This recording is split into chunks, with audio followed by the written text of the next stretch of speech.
¿Cómo llega la sangre a los dientes inferiores? ¿O cómo se da la vascularización dentaria inferior?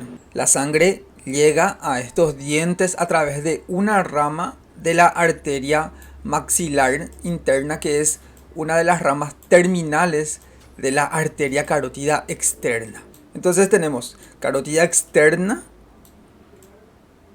que tiene dos ramas terminales, que son por una parte la arteria maxilar interna y por otra parte la arteria temporal superficial, que tiene que subir, que tiene que ascender, que tiene que ir hacia la parte lateral del cráneo. Bueno, la maxilar interna, que se dirige hacia la fosa pterigopalatina,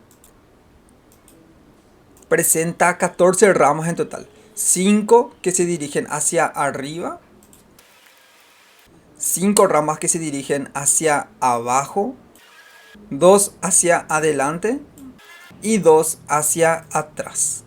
Entonces en total tenemos ahí 14 ramas. Bueno, la arteria que llega a los dientes inferiores evidentemente tiene que dirigirse hacia abajo.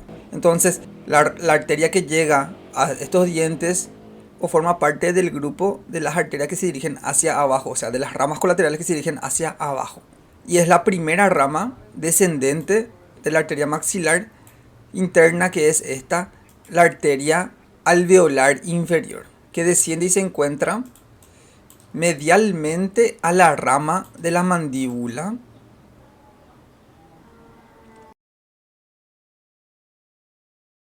y luego ingresa al espesor de la mandíbula, pasando por el foramen mandibular y recorre toda la extensión del conducto que se encuentra dentro del cuerpo, que es justamente el conducto mandibular o conducto dentario inferior,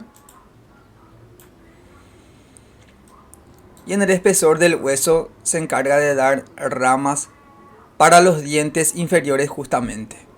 Esta arteria termina a nivel del foramen mentoniano a esta altura y se divide en dos ramas terminales.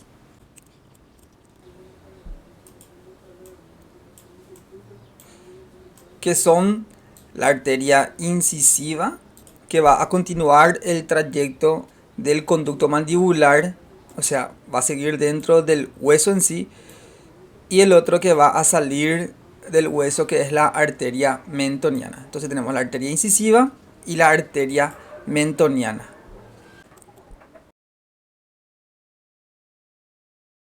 Ahí están las divisiones: arteria alveolar inferior, la arteria incisiva que continúa dentro del hueso y la arteria mentoniana que sale del hueso pasando por el foramen, justamente el mentoniano. Bueno, y específicamente, ¿cómo llega la sangre a toda la arcada inferior? Para hablar de la irrigación dentaria, en primer lugar tenemos que dividir a estos dientes en dos grupos: en un grupo posterior y en un grupo anterior. En el grupo anterior le vamos a tener a los dientes anteriores, que son los dientes que van de canino a canino, y los dientes posteriores, que serían los que están distalmente al canino, o sea, premolares y molares. Entonces tenemos dos grupos. Tenemos un grupo anterior y un grupo posterior. Entonces ramas de una arteria va a llegar a los dientes posteriores y ramas de otra arteria va a llegar a estos dientes anteriores.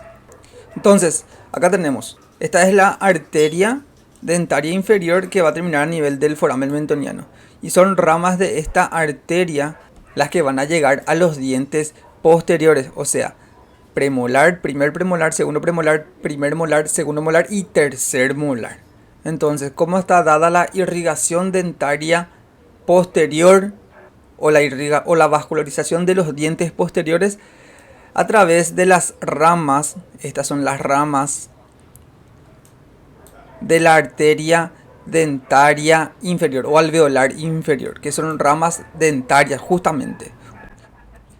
Y los dientes anteriores, que son los dientes que van de canino a canino, está dada por las ramas de esta arteria, que es la rama terminal, que sería la arteria incisiva, o la rama incisiva, y son ramas de esta arteria incisiva las que llegan a los dientes anteriores, que son central, lateral y canino. Por supuesto, del mismo lado. Entonces ahí tenemos la irrigación dentaria inferior. Los posteriores por la arteria alveolar inferior y los anteriores por la arteria incisiva, que es rama de la arteria alveolar inferior.